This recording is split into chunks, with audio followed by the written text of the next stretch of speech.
स्वागत है आप सभी का आवाज इंडिया के आवाज विशेष इस शो में।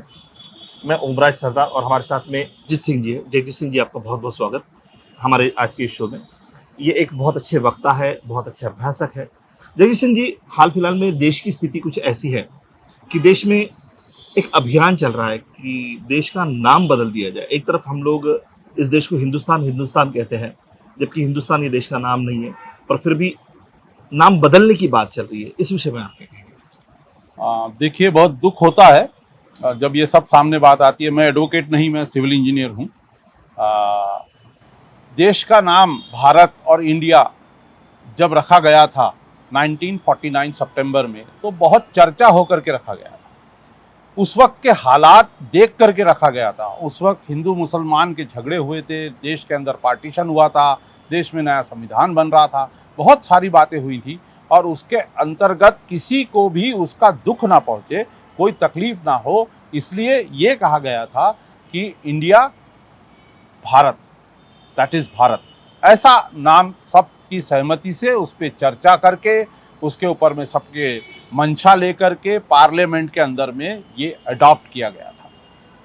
यहाँ तो ये हाल हो गए हैं देश के, आज 70 सालों में 75 साल हमने मनाए, कि एक डिनर के इनविटेशन के ऊपर में से हमें समझ रहा है कि प्रेसिडेंट ऑफ भारत। प्रोटोकॉल ये कहता है, जब इंग्लिश में लिखा है तो प्रेसिडेंट ऑफ इंडिया। आज हमारे नोटों के ऊपर में, करेंसी के ऊपर में रिजर्व बैंक ऑफ इंडिया लिखा हुआ है, वहां सब जगह इंडिया यूज होता है। ये एक डिनर के इनविटेशन के ऊपर में भारत करके इसको चर्चा में लाते हैं, लोगों की भावनाएं से खेलते हैं। आपको भारत नाम चेंज करने की जरूरत क्या है? वो तो कॉन्स्टिट्यूशन में लिखा हुआ है, पहले से दर्ज है, उसके अंदर में उसका नमूद किया हुआ है कि इंडिया दैट इज भारत। ये कोई भी कदम उठाने के पहले इन्होंने सदन में चर्चा करनी चाहिए। साहब ने डिक्लेयर कर दिया कि 18 तारीख से हम अपना पार्लियामेंट का सदन बुलाएंगे। एजेंडा क्या है, क्या बातचीत है? One in election, one nation, one election समिति नमूद कर दी गई और एक सडनली एक डिनर का इन्विटेशन आ जाता है, उसके अंदर में भारत लिखकर आ रहा है और उस पर से एक वक्तव्य सबके चालू हो जाते हैं कि भाई ये सोचा जा रहा है कि अब ये इंडिया को भारत करके नाम करके यूज करना चाहिए। ये चर्चा में आ जाता है। आप बोलते क्या हो, करते क्या हो, रात को कुछ सोचा, सवेरे उसको उठा करके लोगों के बीच में डाल दिया और ये देश के साथ में 2014 से लेकर आज तक सब भावनात्मक मुद्दे लेकर के ये गवर्नमेंट देश के लोगों को बलगला रही है। काम क्या कर रहे हैं? देश के हित में क्या बात कर रहे हैं? आपको इंडिया रखना है, आपको भारत रखना है, पहले भारत को मजबूत बनाइए, समृद्ध बनाइए, शिक्षित बनाइए, सबके बेरोजगारी के हाल सॉल्व करिए, बिजनेस वालों के हाल सॉल्व करिए, जो इश्यूज है प्रॉब्लम सॉल्व करिए। आपने तो सिर्फ इस देश के अंदर में महंगाई बढ़ाई है, पैसा चूसा है लोगों का और पैसा चूस करके आपने देश के अंदर में आर्थिक हालत आज मध्यम वर्गीय परिवार की भी बहुत खराब हो चुकी है। उसके बारे आप कुछ नहीं सोचेंगे, वो बात के बारे में कोई ताकत की बात नहीं करेंगे। बस रात को डिनर के ऊपर में का एक इन्विटेशन आता है, वहां से हमें समझेगा कि ये देश का नाम बदल गया है, उस पर चर्चा करने की जरूरत नहीं है। इस देश में डेमोक्रेसी नाम की चीज है कि नहीं है? ये देश लोकतंत्र है और हमें ये मंजूर नहीं है। नाम चेंज करने की बात कहाँ से आती है साहब? इनका कल्चर जो चल रहा है ना, जितने भी पहले नाम थे, इलाहाबाद का नाम प्रयागराज कर दिया, संभाजी नगर कर दिया, महाराज संभाजी नगर कर दिया, छत्रपति संभाजी नगर कर दिया, औरंगाबाद का नाम चेंज कर दिया, यही कर रहे हैं सब ये ला करके। क्यों? क्योंकि वो मुगल के इरा के नाम है, उनको हमें चेंज करने का है, यही इनके पास में एजेंडा है, यही सब काम कर रहे हैं। देश की प्रगति की बात, देश की हालात के बाद देश कैसा मजबूत हो, हम गुजरात मॉडल लाएंगे, हम ये करेंगे। हमारा गुजरात देखिए कितनी तरक्की कर चुका है, अभी देश तरक्की करेगा। कितनी तरक्की कर लिया देश के अंदर में? नोटबंदी आई, जीएसटी लाया गया जिसके ये खुद खिलाफ थे, एफडीआई आई, लोगों को बुलाया गया, दुनिया भर की प्राइवेटाइजेशन हो गई है, अडानी को दे दिया गया है, अंबानी को दे दिया गया है। अनिल अंबानी जिसको एक पैसे का एक्सपीरियंस नहीं है, राफेल बना रहा है, वो नागपुर के पास में ही, उनको राफेल दे दिया गया है। ये करने के लिए इनको वोट दिया था कि लोगों को देश के अंदर में देश की प्रगति होगी, हर इंसान समृद्ध होगा, 2 करोड़ नौकरियां दी जाएगी। उस मुद्दे पे तो कोई बात नहीं करते। क्या इन्होंने ये कहा था कि हम ये 2014 के बाद में हम ये नाम बदलेंगे, ये करेंगे? कुछ भी नहीं कहा था इन्होंने। किसान के बारे कहा था कि हम यहाँ पर स्वामीनाथन आयोग लेकर के आएंगे, 1.5 पट उसका मुनाफा देंगे लागत का। और 1.5 पट दिया क्या? 50 रुपए, 60 रुपए, 80 रुपए बढ़ाते हैं। उसके ऊपर से इनका मंत्री बोलता है मोदी जी पिछले 10 साल से 2-2, 5-5%, 50 रुपए बढ़ा रहे हैं, ऐसा करके हमने उनकी आमदनी बढ़ा दी। ये कोई बात है? यहां कोई एजेंडा ही नहीं है इनके पास कोई बात नहीं है। और ये हमें बहुत दुख है, आहत है कि इस देश के संविधान के साथ, इस देश के अंदर में जो नाम को लेकर के राजनीति चल रही है और इनकी जो मानसिकता चल रही है, ये ठीक नहीं है। हम इसका निषेध करते हैं। सर, जैसे कि कॉन्स्टिट्यूशन में लिखा है इंडिया दैट इज भारत, ये होने के बावजूद भी आरएसएस और मोदी सरकार इस तरह की उटपटांग बातें, इस तरह की पागलपन वाली बातें कर रही है। इस विषय में आप क्या कहेंगे? मोदी सरकार बीजेपी की, आरएसएस बीजेपी की बैकबोन, विचारधारा, मनुस्मृति, हिंदू राष्ट्र, द्वेष, ये तो अंग्रेजों के साथ खड़े थे ना। अंग्रेजों ने इंडिया नाम कहां से अडॉप्ट किया? इंडस रिवर से। भारत तो हमने सोचा ना, हमारे लोगों ने सोचा ना। हमने इसलिए सोचा कि हमारे कल्चरल, सोशियो कल्चरल जो देश के अंदर में है, हर स्टेट का अलग भाषा बात करता है, हर जगह 20 किलोमीटर बाद कुछ ना कुछ लैंग्वेज, कुछ ना कुछ कल्चर चेंज होता है। इस सब के मध्य नजर रखते हुए भारत देश का नाम रखा गया और इंडिया सोचा गया। इंडिया तो पहले से ब्रिटिशर्स ने कर दिया था। ब्रिटिशर्स ने इंडिया रखा था इंडस रिवर के नाम से। ये तो अंग्रेजों के साथ खड़े थे ना। हमको तो समझाते थे काय को लड़ने जा रहे हैं उनके साथ में, इनका साथ दो, हमको क्या करना है, इनसे लड़ना कोई मजाक है क्या? हम अपना हिंदू धर्म देखते हैं, बाकी काम नहीं करना है। आरएसएस, बीजेपी, आपको साफ बोल रहा हूं साहब, शहद की शीशी में जहर है। ये काम है इनका काम है भावनाएं भड़काओ, देश के अंदर में के लोगों को एक साइड करो ताकि सत्ता हमारे हासिल हो जाए। बाकी की बची हुई सत्ता तो पैसे से खरीद ही लेंगे, हम एमएलए इधर उधर करके कर ही लेंगे।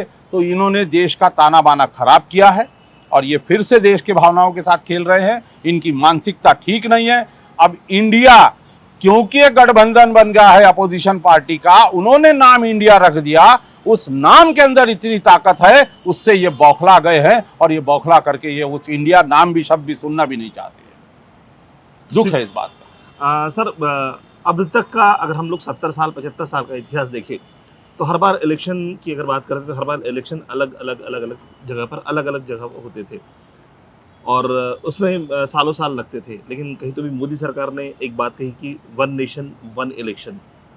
अब तक तो ये होता था कि 1 वोट 1 मैन 1 वोट, लेकिन फिर शहरों में जैसा प्रभाग पद्धति आ गई कि एक आदमी को 4-4 वोट करने पड़ रहे हैं। अब स्थिति ऐसी है कि नया एक एजेंडा खड़ा हुआ है कि 1 नेशन 1 वोट। इस विषय पर आप क्या कहेंगे? क्या ये उचित है? 1 नेशन 1 वोट होना चाहिए इस तरह? बिल्कुल नहीं।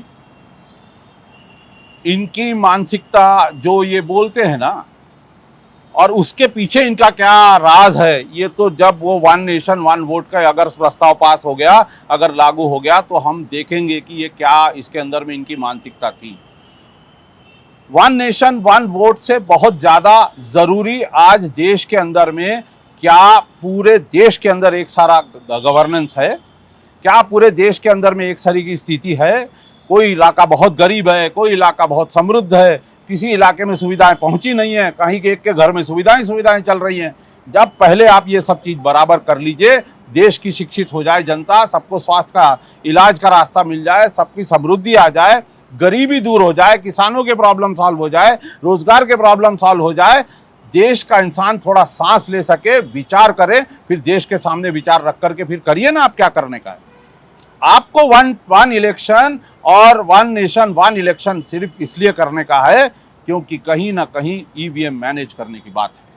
तो आप मानते हैं कि ईवीएम मैनेज होती है? बिल्कुल, कहीं ना कहीं इनकी ईवीएम मैनेज करने की बात है कि हमको एक साथ वोट मिलेगा, हम एक साथ मैनेज करेंगे। इनकी मानसिकता ठीक नहीं है, हम इन पे विश्वास नहीं कर सकते क्योंकि बहुत बार ये बात उठी है, जब एक तरफा वोट जाता है तो कोई प्रॉब्लम नहीं, लेकिन जहां बराबरी के वोट आते हैं, जहां इनके 2-3 एमएलए उधर रहे या 2-4 एमएलए का फर्क रहा, आप देखो वहां इन्होंने गवर्नमेंट बदल डाली।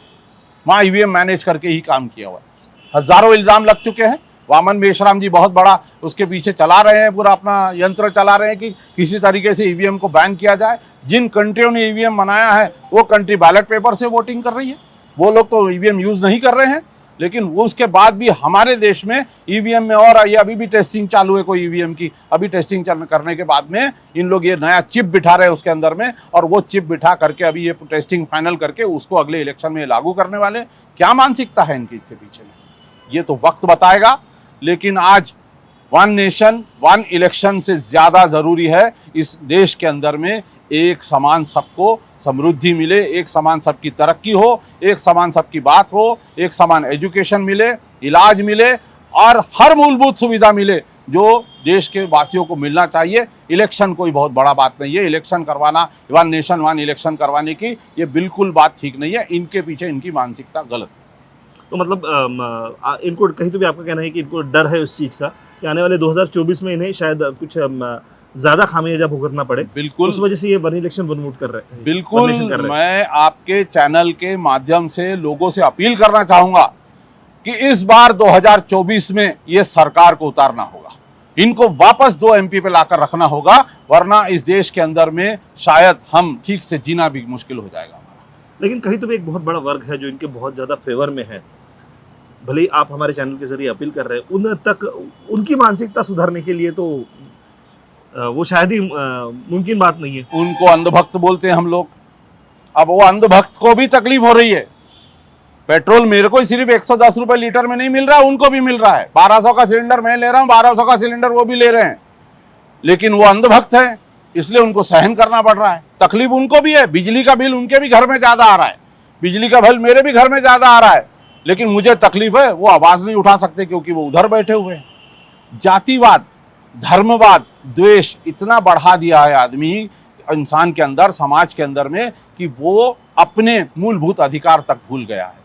वो अपने देश के अंदर में क्या जरूरी है वो भी भूल गया है, वो उसके अंदर लिप्त हो गया है। तकलीफ उसको भी हो रही है, नहीं ऐसा बात नहीं है नहीं हो रही है, पर उनको बिल्कुल लगा नहीं हमारे तो मोदी जी ने इस देश का बेड़ा गर्क कर दिया है, मोदी जी को 2024 में हटाना जरूरी है।